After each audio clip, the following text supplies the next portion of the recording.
What's your best but wait it gets worse story? Went to my eye doctor for my annual checkup. He says there's a spot there that was not there last year. You need to go see this specialist. So I did. Then he said, yeah, this looks bad, go to this other specialist in Miami.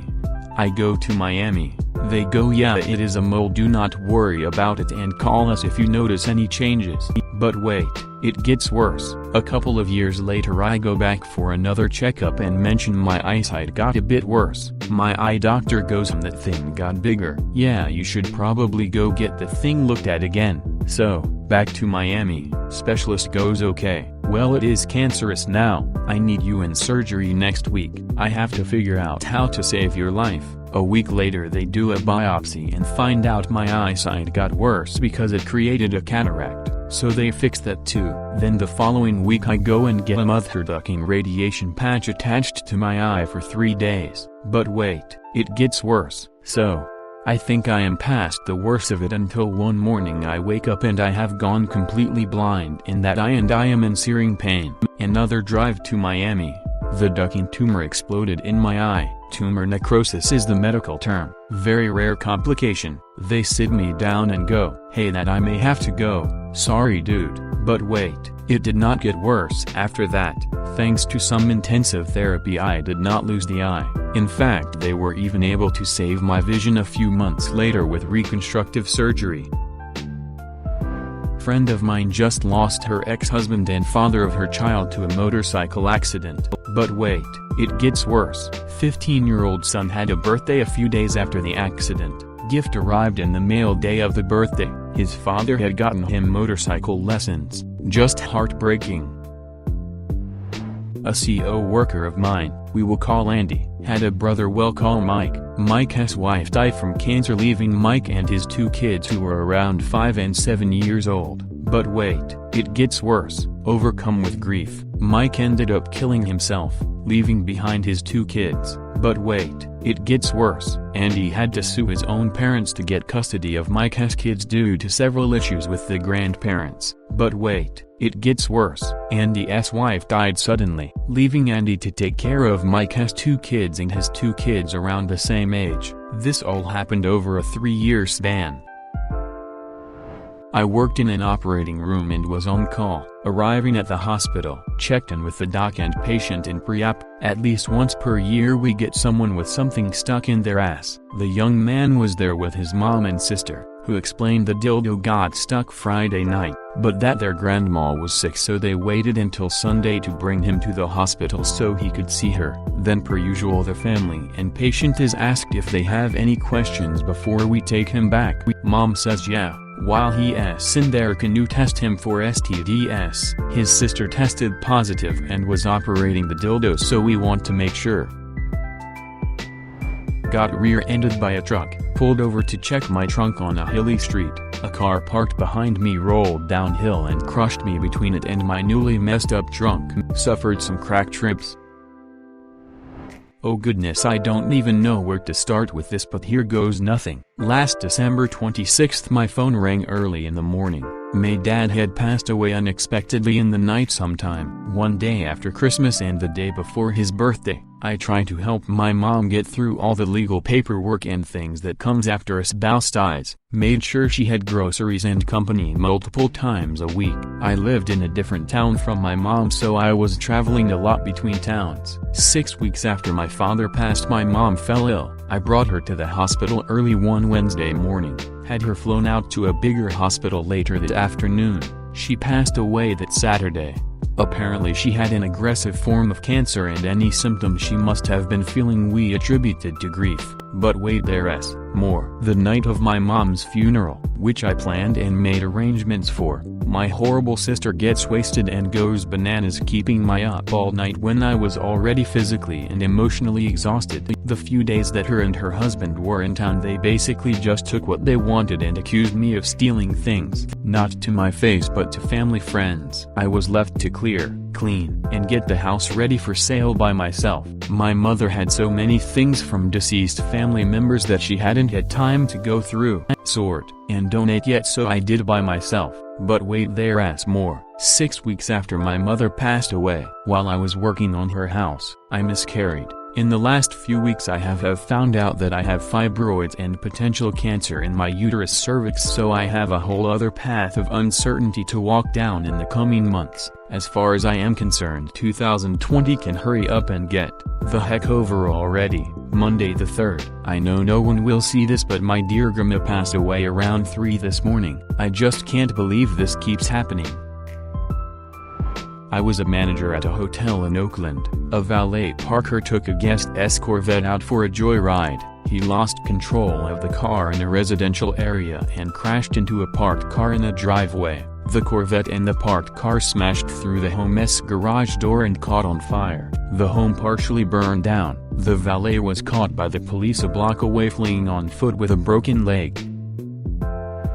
A month ago though my dad had COVID, as he was quite fluish, vomiting etc. Test comes back no, he does not have it, but still sick. A few days later, the day after my brother's birthday, he dies on his bedroom floor of a massive heart attack. We are all in shock. Then my brother starts getting heart pains, probably from stress or anxiety, but insists on getting an EKG. Feels like he is going to pass out all the time, probably fine but still stressful. 3 weeks to the day after my father dies, I get a phone call that my mother cannot breathe, almost fainted on the stairs, needs me to take her to the ER. I am convinced she has COVID. She didn't. She is there today. I learned 3 a.m. Needed 2 blood transfusions because her iron levels are insanely low.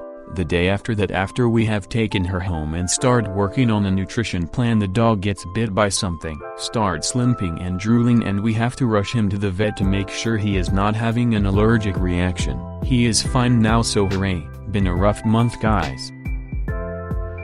Had a tooth pulled, got dry socket, finally recovered and had the implant surgery, got dry socket again, also, found out laughing gas and hydrocodone gives me panic attacks.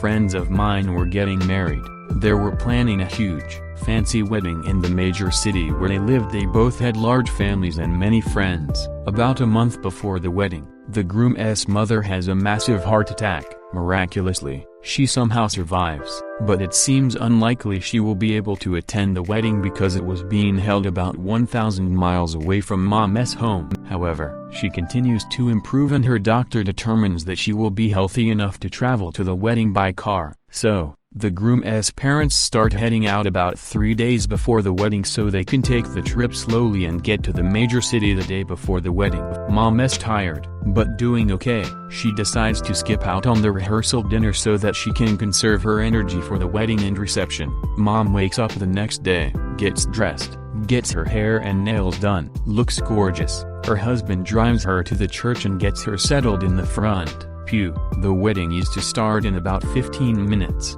Just as the bride is getting ready to walk down the aisle, Mom collapses in the church. An ambulance is called. Groom helps get Mom into the ambulance. Dad goes with Mom to the hospital with groom's blessing. Wedding goes on as scheduled about 30 minutes after the initial start time because there are 2 other weddings scheduled at the church that particular day. Wedding ceremony is beautiful. Then, there was a gorgeous reception nearby just afterward. Reception is beautiful, and then there was an after party that evening. Also a ton of fun. We find out the next day that the groom's mother had passed in the church and was dead by the time the ambulance arrived. They made a show of trying to revive her, but she was gone. The groom knew this but did not want to ruin his bride's wedding day. So, though he had just watched his mother die, he plastered a smile on his face and got through the day. He just told the bride they were taking his mom to the hospital to stabilize her. He did not tell her what actually happened until the next day. The whole thing was so crazy, but, despite all of it, they are still married 25 years later and have 3 gorgeous kids. So while the wedding was kind of a disaster, the marriage most definitely worked. A woman I know got divorced just days after her wedding because she discovered that her new husband had an affair. But wait, it gets worse. She found out because apparently he cheated on the wedding with his affair, who also was invited. They were busted by the father of the bride. I work at an office. The building is owned by my boss, who is too cheap to shell out for actual maintenance service and has employees do handiwork around the clock. One day, it started to snow. The snow was sticking to the sidewalk and showed no signs of letting up, so of course me and my co-workers had to go out and clean it. So while my boss sat in his nice, cushy office, we started shoveling. One of my co-workers, let us call him X, is relatively new and having grown up in an apartment complex, has never shoveled before. Well, maybe that contributed to what happened next. He starts pushing the shovel in front of him at a crotch level, and eventually, the shovel head gets stuck on a raised brick and it pushes the handle end of the shovel into X's crotch. There was no shovel handle because he had been given a broken shovel with a rusted end. Castration being imminent, X proceeds to tuck and roll off the sidewalk and into oncoming traffic. Fortunately for X, somebody grabbed him and pulled him back to safety. Boss drove him to the emergency room and paid for the resulting tetanus shot and 14 stitches on the inner thigh. Needless to say, he was not allowed to shovel again. In 2018, my dad was diagnosed with terminal cancer in April. My stepdad was diagnosed with terminal cancer in June. My mom was diagnosed with cancer in September, treatable thankfully. One of my closest friends was diagnosed with cancer, also treatable in October, and I had to have my 12-year-old bunny put down a few days later. Then in November, my aunt died. I was in work when I took the call about my aunt and I just could not stop laughing because it was so ridiculous that this was happening all one after the other. It was hysteria. I wasn't amused by her passing. Fast forward to 2020. My stepdad died at the beginning of May and my dad died at the beginning of June. The friend who had cancer in 2018 called me the day after my dad's death to say her cancer is back and it's in her bones, and then my dad's funeral was scheduled for 3 days before Father's Day, which happened to be the day before my birthday this year. So yeah, that's my tale of woe. Worst thing is, I am not convinced I am even at the end of the story yet. I had to remove my wisdom tooth in a really cheap dental clinic. The dentist has an eye problem in which she removes my tooth besides my wisdom tooth instead of my wisdom tooth with manual equipment. Removing one tooth is almost an hour. She then removes the not my wisdom tooth, and as soon as she realizes her mistake she then began on my real wisdom tooth. But as soon as she started working on it, the anesthesia began to wear off. At the end I have to get a huge stitch on the side of not my wisdom tooth was supposed to be, and I have to go on my first day of work on Monday. Surgery happened on a Friday. This happened about 10 years ago. My boyfriend called me in the morning and dumped me over the phone. I was really upset and forgot to finish the laundry I'd started, so I had to go into work out of dress code. Of course, that would be the day our district manager was visiting and I got written up on the spot, even though it was the first time I'd ever been out of dress code. Spent my break crying because the universe was just taking a dump on me. But wait, it gets worse. When I got home that evening I had a notice of eviction taped to my door because we had apparently been illegally sublet the apartment and had no clue. Didn't even cry because at that point it was just yup, that seems about right for today.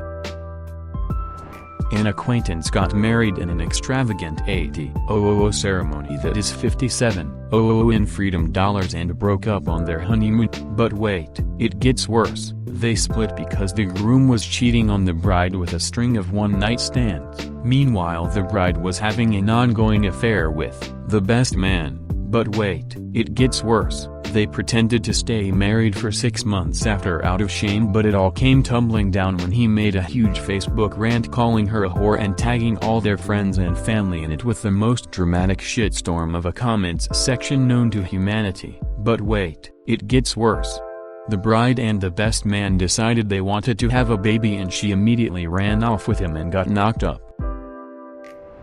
Damn, I have been waiting for this one. So take a wild guess where I work. Wuhan. Yes, that Wuhan. I went on holiday on January 20th. I was only supposed to be gone for 8 days in Seoul. Well, we all know what happened next. Wuhan went into lockdown January 23rd, so me and the wife had the choice of being stranded in Korea, or stranded elsewhere in China where lockdowns were happening left and right and Wuhan folk were being treated like shit. So, stayed in Korea a month, then went to Thailand as Korea was just burning through savings. At this point my work decided even though I was still working remotely, they should knock 20 off my salary because I am out of the country. After a month in Thailand we headed back to Bangkok to try to get a flight back to China. Turns out the previous tenant of our hotel room had had an orgy with 5 Thai hookers and all 6 of them got the virus. So, yeah, got put into legally enforced isolation with the threat of a 2-year prison sentence if we left the apartment. Joy. Those 2 weeks isolation, my birthday and more importantly the Chinese government closed the border to foreigners. So stranded in Thailand. Cool. Got caught in the Thai lockdown wave. As soon as that started to get better, I had to head back to the UK and my wife back to China. The 6-month being out of the country mark passed, which has fricked the PR I was about to apply for. Work then screwed me out of summer pay and flight allowance, so currently stuck in the UK. No idea when I'm getting home and just missed the wife's birthday. 7 months of sheer joy. Consider subscribing if you enjoyed this video and if you want to see more of Reddit Universe.